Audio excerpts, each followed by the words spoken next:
Mesdames, Messieurs, bonjour, bienvenue sur votre chaîne chez Bissot Télévision, la chaîne qui vous ressemble. Un grand merci pour votre confiance, votre fidélité sur la meilleure de chaîne chez Bissot Télévision. Je vous dis un grand merci. Les lots sont avec l'homme de Dieu pour tout le Belama Matali, blocage, paix, mari et femme de nuit, où il va te belé, bah, jou, baby sa vie n'a pas visa, pourquoi? Parce que bazo comprendre le phénomène wanate. Alors, yende les loko expliquer biso, pe na matière bon moki poto iba to kota na mozindo makambo nenge diable ako beb sa vie ba na nzambe. L'homme de Dieu, bonjour. Bonjour Papa Chic, bonjour. Na yambi na émission na biso kama cho sambo to kota na mozindo. Merci beaucoup. Yahweh nzambe na likolo, le créateur incréé, totike émission oyo na kati ya maboko na yo, que ton esprit soit avec nous. Et kambape ba nyonso baza na kati ya bandako na kati ya kolanda biso na kombo na Yesu tosambeli koloba amen. Amen. L'homme de Dieu, les autres le thème moko bat babengi tant tout cela que l'autre fois bat basengi to le belango parce que là fréquemment na vie ya bana nzambe phénomène marié femme de nuit. On a eu phénomène wana et to mari de nuit à kota la ndenge na vie ya bana nzambe. Merci beaucoup. En tout cas, Papa Chic, wana ezali débat monene makasi. Femme de nuit, to mari de nuit, ezali événement moko réel. Oye komaka na vie ya bato. Je vais te donner un exemple, un témoignage. Nazui papa moko boye, atikala kobala na vie na ete. Mais akei kozua kobala mwasi moko. Tangu ake kobala mwasi wana, papa wana asutukaka soki butu ekomi, ye asutuki aza ya na se ya mbetu ya kolala. Mais mwasi aza likolo ya mbetu. Baka wana et se répéter plusieurs fois. Bazui décision balobi te, il faut to luka mosali ya nzambe, akoka na koriente biso, aye bisa biso, esprit oyo ezo sale maboye eza nini. Alors, tangu baye nalobi toko sambela, raison pour laquelle ma bonne délit, la prière est très importante dans la vie d'un chrétien. Donc, mon Christ oyo sambela kate, eza lokola mutuka oyo ezangi moteur. Mon Christ oyo sambela kate, bien aimé dans le Seigneur, ndoki akote la kaye à tout moment alingi. Tobandi ko sambela. Na kati ya prière nzambe siko bandi ko révéler ngai.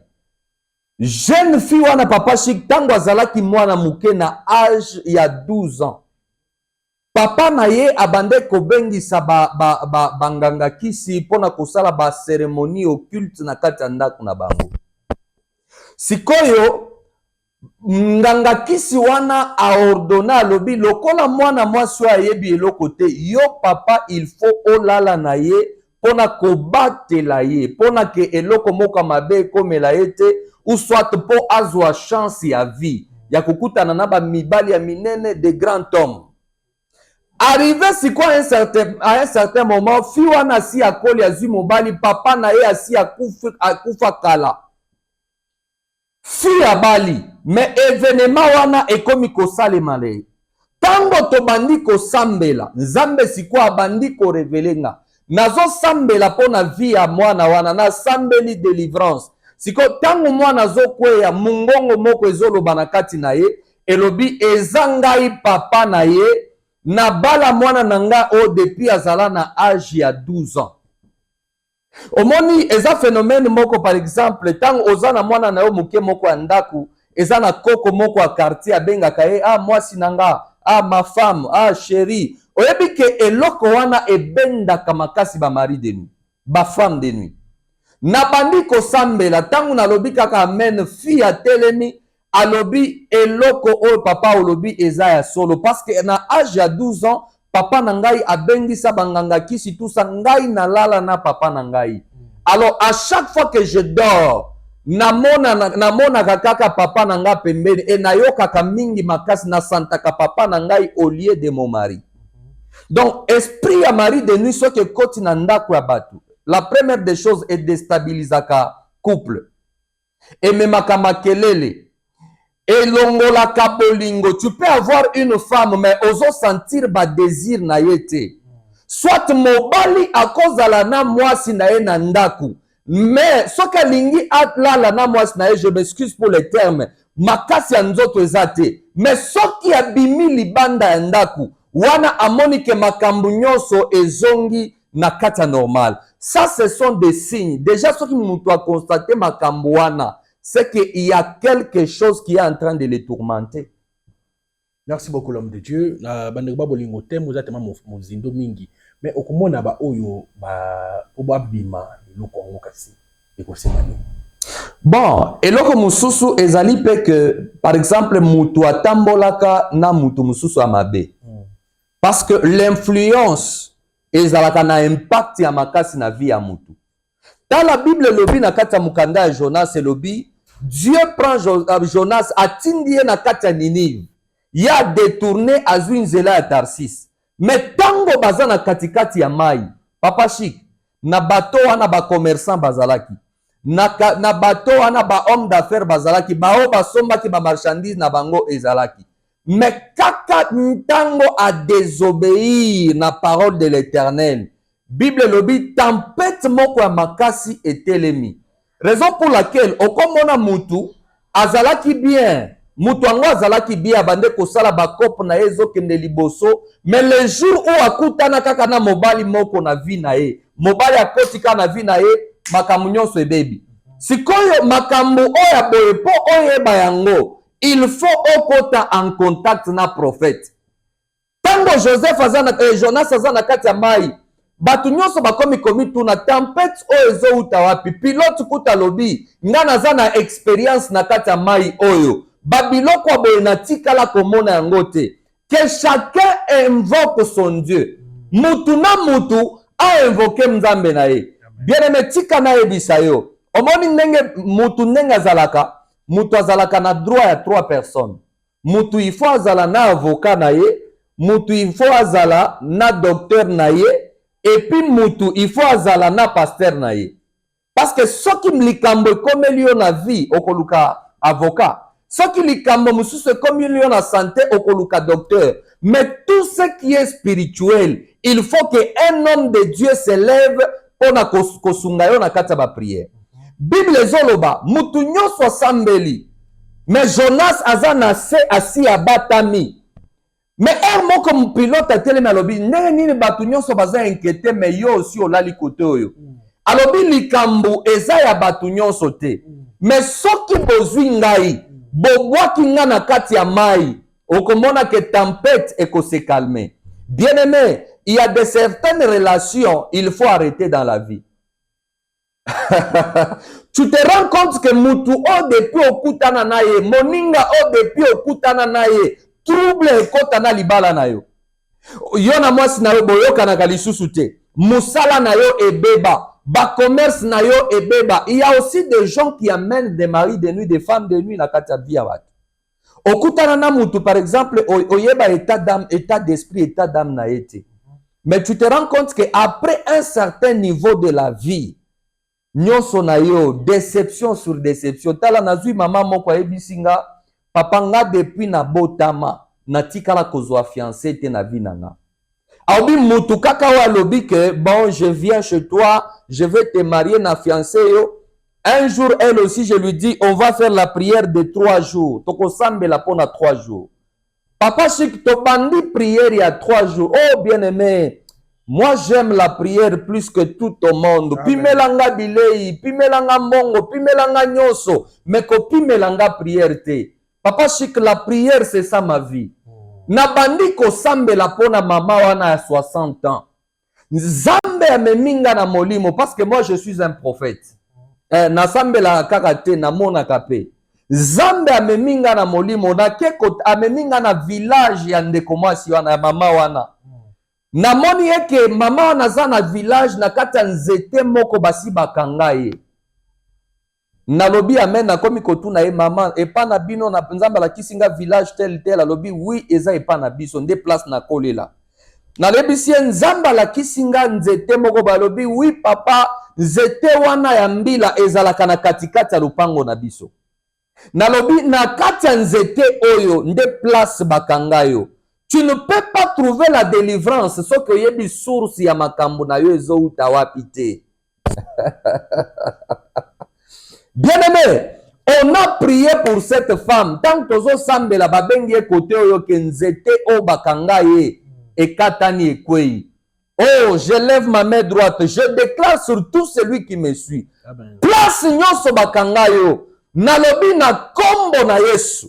En qualité de prophète que je suis, soki ezali nzete, nzete wana ekweya au nom de Jésus-Christ de Nazareth. Soki batiaki yo na kati ya mai, bakanga yo na kadena, kadena wana efongwama epasuka au nom de Jésus. D'ailleurs, pendant que je parle, je suis en train de voir une femme ozola nangai ozana Paris. Ba diagnostiqué yo ozana cancer ya utérus. Zamba pesinga na kombo na yo Francine Bilonda. L'Éternel Dieu me dit, médecin ayebisi yo alobi otikali kaka na phase moko soki ba opéré yo okufi. Bien-aimé, na déclaré likolo na yo maman. En qualité de prophète que je suis, Dieu m'a donné le mandat. Ya oyo na kokanga na sia mabele na lola pe kokangama. Oyo na kofongola na sia mabele na lola pe kofongwama. Je délivre ta vie. Au nom de Jésus, reçois ton miracle. Na kombo na Yesu. Pendant que je parle pour la maman Bilonda, Papa Chic, Dieu me montre pour un papa qui s'appelle Chimanga Kabondo. Zamba ebisingai obali, ça fait 15 ans na katanda kuna yo, ozana faiblesse sexuelle moko makasi. Omela biloko ebele. Et précisément Zamba la kisinga ozana mboka ya Canada. Omeli bakisi ya ndenge na ndenge basaliti ba opération menzoto na yo ezo fonctionner te kutu pendant que je parle ezongi ekomineti ya bana mike. Je déclare simba la loketo na yo, je vais prier. Receive your miracle today in the name of Jesus. Pokea miujiza yako kwa jina la Yesu. Paka pani kuna sema huyu Mungu wa bravo Jésus anaenda kufungula maisha yako na kufanya kukufungula na kukuponya katika jina la Yesu Kristo wa Nazareth. Mungu wa mbingu afanye kazi kwa maisha yako. Papa Chic, Bible nde lobi, confiez-vous à l'Éternel, vous serez affermis, mais à ses prophètes vous réussirez. Merci beaucoup l'homme de Dieu. Tokomi na suka na kotika yo sala prière suka pana bande ko ta la biso. Ngai wabino na psimino matoni mingi na tikibino avec le prophète. Je suis aibo yo kaye et na prière libondele à suka pour tout ces émissions ya mkwalelo. Merci beaucoup. Bien-aimé dans le Seigneur, j'aimerais profiter nandenge Papa Chic atiki biso na ibisayo. Soki oza mwana mwasi eloko ya liboso oyo esprit ya mari de nuit esalaka na kati ya nzoto ya mwasi ekobebisa elongi na yo. Deuxième des choses, okosutuka balatisi yo masque de vieillesse. Mobali akoya bobandi na ye bien, aye penza na ba idée ya malamu. Mais après un certain moment, na ndenge mobali akokende okoyeba te. Cela veut dire qu'il y a un esprit de mari de nuit sur toi. Na pesi numéro nangai. Et ça kaka esprit ya mari de nuit te. Tu as des blocages depuis au coma na poto, ça fait 5 ans mikanda ezobimate. Ça fait 10 ans mikanda ezobimate. Baninga na yo nyonso bobanda na bango nzela moko. Bakoma na mikanda. Bien-aimé dans le Seigneur, bazwa ba misala, lelo tozolo babaza na ba chantier batonga na Congo. Mais yo depuis okenda nyonso na yo eza bloqué. Bien-aimé, j'ai prié pour une dame, ça fait de cela 27 ans depuis akenda na mboka ya Allemagne. Mais depuis akenda eloko moko te ya ye ezofungwama. Tout est bloqué, tout de lui est bloqué. Mais moment consulta ki biso on a prié. Zamba ke ko révélé biso akoloba ke bayiba ye mabele ase makolo na ye moment azokende komata avion. Et koza la pe bayiba yo mabele ase makolo na yo. Et koza la pe bakanga photo na yo quelque part. Mais laisse-moi te dire, Bible zoloba, invoquez-moi, je vous répondrai. Ce qui est caché appartient à Dieu, mais ce qui est révélé appartient aux hommes. Bien-aimés, je vous donne mon numéro. C'est plus 243 84 00 62 631. Plus 243 84 00 62 631.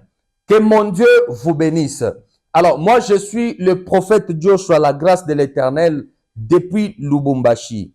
Et Olandi Ngananzela, oya papa Chik Mukadi, tozali na manifestation moko munene o tozo bongisa, awa na mboka Lubumbashi. Nga mutu na yambi bango, bamoni ndenge etalaka biro, bamoni nzambe ndenge azosala makambo na côté oya Lubumbashi. Alors, toi aussi qui est en train de tarder, profitez grâce pendant que Maïzo Ningananano. Que Dieu vous bénisse. Alors, nous sommes arrivés pratiquement à la fin. Na salué Basali Nzambe, Thomas Mounene, Delemba, bienvenue. En tout cas, que mon Dieu vous bénisse, vous élève encore davantage. Merci beaucoup pour Nabana Nyoso. Obazolanda biso, je vais prier. Yahweh Zambe Alola, Zambe Amilimo Basakoli. Je prie et je déclare pour tout celui qui est enfermé dans l'hôpital, pour tout celui qui n'a pas la force, Azobata Manette Moïbi parce qu'Azana Mikandate, On Zambe, la parole déclare que rien n'est impossible à Dieu. Tout ce qui est impossible aux yeux des hommes est possible à Dieu. Kakanenge Nazo Sambe la Sikoyo. Je lève ma main droite. Je déclare que tout ce qui était bloqué dans le monde spirituel, kakanenge nazo sambela, ekende na kofungwama. Sikoyo au nom de Jésus. Fire! Receive your miracle today. In the name of Jesus. Reçois ta grâce, reçois ton miracle. Que Dieu accompagne ton mariage. Que Dieu amène la stabilité dans ta vie, dans ton mariage. Au nom de Jésus. Nasambelipe Koloba. Amen. Soyez bénis dans le nom de notre Seigneur Jésus. Amen.